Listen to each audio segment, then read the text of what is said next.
আল্লাহ পাক রব্বুল আলামিন আমাদেরকে পবিত্র জুমার দিন আল্লাহ তাআলার ঘরে আসার এবং বসার তৌফিক দান করেছেন।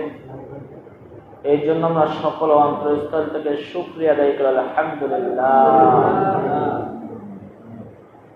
আল্লাহ পাক রব্বুল আলামিন আমাকে আপনাকে শেষ নবীর উম্মত হিসেবে পাঠিয়েছেন, এই জন্য আরেকবার শুকরিয়া আদায় করি আলহামদুলিল্লাহ। আল্লাহ পাক রব্বুল আলামিন ঘোষণা করেন, যারা একবার কালেমা পাঠ করেছে আল্লাহ পাক রব্বুল আলামিন তাদেরকে একদিন জান্নাত দেবেনই দেবেন। আল্লাহ পাক রব্বুল আলামিন শুধু ওসিলা খুঁজবেন যে কিভাবে আমার বান্দাদেরকে জান্নাত দেওয়া যায়। এই জন্য আমার আপনার উচিত হলো যে আল্লাহ পাক রব্বুল আলামিন আদর্শ মেনে চলা, নবী করিম সাল্লাল্লাহু আলাইহি ওয়াসাল্লাম আদর্শ মেনে চলা, আল্লাহ পাক রব্বুল আলামিন হুকুম আহকাম মেনে চলা। রাসূল করিম সাল্লাল্লাহু আলাইহি ওয়াসাল্লাম দুনিয়াতে এসেছেন মানুষের কল্যাণের জন্য, মানুষকে কিভাবে পাপাচার থেকে পথ দেখানো যায়, ভালো পথ দেখানো যায়, এই জন্য রাসূল পাক সাল্লাল্লাহু আলাইহি ওয়াসাল্লাম দুনিয়াতে এসেছেন। গত জুমায় আলোচনা করেছিলাম যে রাসূল করিম সাল্লাল্লাহু আলাইহি ওয়াসাল্লাম আসার পূর্বে কি কি ঘটনা ঘটেছিল। রাসূল করিম সাল্লাল্লাহু আলাইহি ওয়াসাল্লাম দুনিয়াতে যখন আসবেন, আমি আপনি সকলেই জানি যে রাসূল করিম সাল্লাল্লাহু আলাইহি ওয়াসাল্লাম 570 হিজরিতে এসেছেন, খ্রিস্টাব্দে এসেছেন। নবী করিম সাল্লাল্লাহু আলাইহি ওয়াসাল্লামের যে দুনিয়াতে আসলেন, আল্লাহ পাক রব্বুল আলামিন এমনভাবে মুজিজাভাবে পাঠিয়েছেন রাসূলকে। মা আমেনা বর্ণনা করেন যে আমার সন্তান আমার গর্ভে যখন ছিল, অন্যান্য মায়েরা তো গর্ভে সন্তান আসলে অনেক সমস্যা হয়, খাইতে পারে না, বমি ভাব হয়, কিন্তু আমার সন্তান যখন আমার গর্ভে আসলো, আমি এই জিনিসটা বুঝতাম না যে আমার সন্তান পেটে আছে কিনা। নবী করিম সাল্লাল্লাহু আলাইহি ওয়াসাল্লাম যখন নাকি গর্ভে 6 মাস বয়স, তখনই পিতা ব্যবসার কাজে মদিনায় যান। ওখানেই পিতা আব্দুল্লাহ মারা যান। নবী করিম সাল্লাল্লাহু আলাইহি ওয়াসাল্লাম যখন দুনিয়ায় ভূমিষ্ঠ হবেন, নবী করিম সাল্লাল্লাহু আলাইহি ওয়াসাল্লাম দুনিয়ায় ভূমিষ্ঠ হওয়ার সময় নবী করিম সাল্লাল্লাহু আলাইহি ওয়াসাল্লাম মায়ের গর্ভে থেকে শুধু সুঘ্রাণ আর সুঘ্রাণ আসে। দাদা মুত্তালিব তার স্ত্রী ফাতেমাকে বলতেছেন যে আমার আব্দুল্লাহর স্ত্রীর ঘর থেকে তো সুঘ্রাণ কি জন্য আসে? আমার আব্দুল্লাহ তো অনেক আগেই মারা গেছে, তুমি একটু তাকে নিষেধ করো যাতে সে সুঘ্রাণ যেন না লাগায়। মা আমেনা তার শাশুড়ি ফাতেমাকে বলতেছে, ও মা, আমি কোনো সুঘ্রাণ লাগাই না। আল্লাহ পাক রব্বুল আলামিন আমার পেটের থেকে এমন একটি সুঘ্রাণ বের করে দিয়েছেন, এই পুরো মক্কা মদিনা কি সুঘ্রাণ হয়ে যাইতেছে। নবী করিম সাল্লাল্লাহু আলাইহি ওয়াসাল্লাম যখন নাকি দুনিয়ায় ভূমিষ্ঠ হলেন, পুরো পারস্য নবী করিম সাল্লাল্লাহু আলাইহি ওয়াসাল্লামের আগমনে একটা নূরে আলোকিত হয়ে গেল।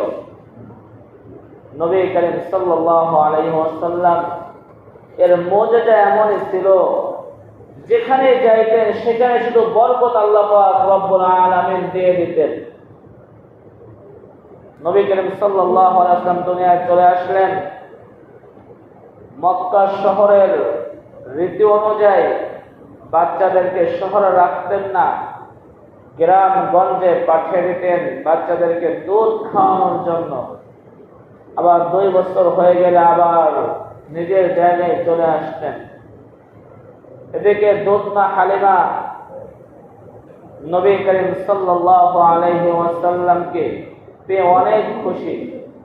এখানে অনেক ঘটনা আছে, আপনারা সকলে জানেন যে নবী করিম সাল্লাল্লাহু আলাইহি ওয়াসাল্লামকে আনার জন্য যখন নাকি মা হালিমা যান, তার যে বক্তৃতা ছিল, তার যে দুম্বাটা ছিল, আরোহণ যেই বস্তুতে করেছিল সেটা অনেক দুর্বল ছিল। যাদের সাথে নাকি বাচ্চাকে আনার জন্য যাইতেছিল সবাই তারা আগে চলে গেছে। তিনি আস্তে আস্তে গেছেন দুধমা হালিমা, যে দেখে সমস্ত বাচ্চাদেরকে ক্রয় করা হয়ে গেছে। এখন তিনি তার স্বামীকে বলতেছে, আমার তো একটা বাচ্চা নেওয়ার দরকার, সকলেই বাচ্চাদেরকে নিয়ে গেছে, একটা বাচ্চা শুধু পড়ে আছে, তাহলে খালি হাতে যাওয়ার থেকে এই ছোট এতিম বাচ্চা মুহাম্মদকে নিয়ে যাওয়া ভালো। এদিকে দুধমা হালিমা এই চিন্তা করে স্বামীকে বললেন, আচ্ছা ঠিক আছে, আমরা এই এতিম বাচ্চাটাকে নিয়ে যাব। যখনই এতিম বাচ্চাটাকে দুধমা হালিমা কোলে করেছেন, তার যে একটা সন্তান ছিল দুধ ঠিক মতো খাইতে পারতো না। নবী করিম সাল্লাল্লাহু আলাইহি ওয়াসাল্লাম কোলে করার সঙ্গে সঙ্গে আল্লাহ পাক রব্বুল আলামিন তার বুকে দূরে পরিপূর্ণ করে দিলেন, সুবহানাল্লাহ। নবী করিম সাল্লাল্লাহু আলাইহি ওয়াসাল্লাম এরকম বরকতময় ছিলেন। নবী করিম সাল্লাল্লাহু আলাইহি ওয়াসাল্লামকে দুধমা হালিমা যখন নিয়ে রওনা হলেন, যেই দুম্বাটা, যে সরণটা, যে আরোহণটা একেবারে দুর্বল ছিল, নবী করিম সাল্লাল্লাহু আলাইহি ওয়াসাল্লাম আরোহণ করা অবস্থায় সঙ্গে সঙ্গে এমন তেজ হয়ে গেল যে সমস্ত লোকজন তার আগে চলে যাইতেছিল, তাদেরকে পাড়ি দিয়ে সে দুধমা হালিমা মুহাম্মদ সাল্লাল্লাহু আলাইহি ওয়াসাল্লামকে নিয়ে আগে চলে গেল। সুবহানাল্লাহ। এখানে দেখেন দুধমা হালিমা যাওয়ার পরে নবী করিম সাল্লাল্লাহু আলাইহি ওয়াসাল্লাম তো ভালোই আছেন, সবাই তাদের বক্তৃদেরকে মাঠে চড়াই দেয়, কোনো দুধ পায় না।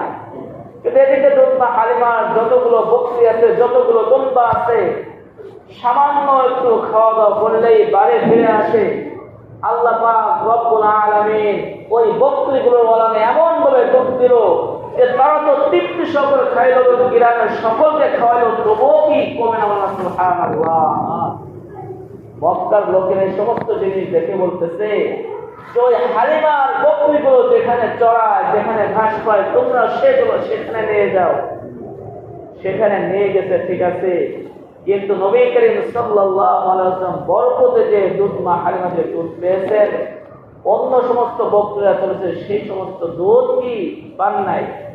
এজন্য নবী করিম সাল্লাল্লাহু আলাইহি ওয়াসাল্লাম আমাদের মাঝে রহমত স্বরূপ, এটা আল্লাহ পাক রব্বুল আলামিন কোরআন থেকে বলে দিয়েছেন, ওমা আরসালনাকা ইল্লা রাহমাতাল লিল আলামিন।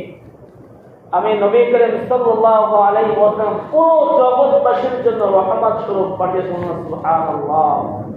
নবী করিম সাল্লাল্লাহু আলাইহি ওয়াসাল্লামের যদি শিক্ষা আমি আপনি গ্রহণ করি যে নবী করিম সাল্লাল্লাহু আলাইহি ওয়াসাল্লাম আদর্শ কেমন ছিল। নবী করিম সাল্লাল্লাহু আলাইহি ওয়াসাল্লাম দেখেন, ছোট থাকতে শিশুবেলায় নবী করিম সাল্লাল্লাহু আলাইহি ওয়াসাল্লাম আল্লাহর একত্ববাদ স্বীকার করেছেন এবং তিনি হককে বুঝেছেন যে এটা আমার ভাইয়ের হক।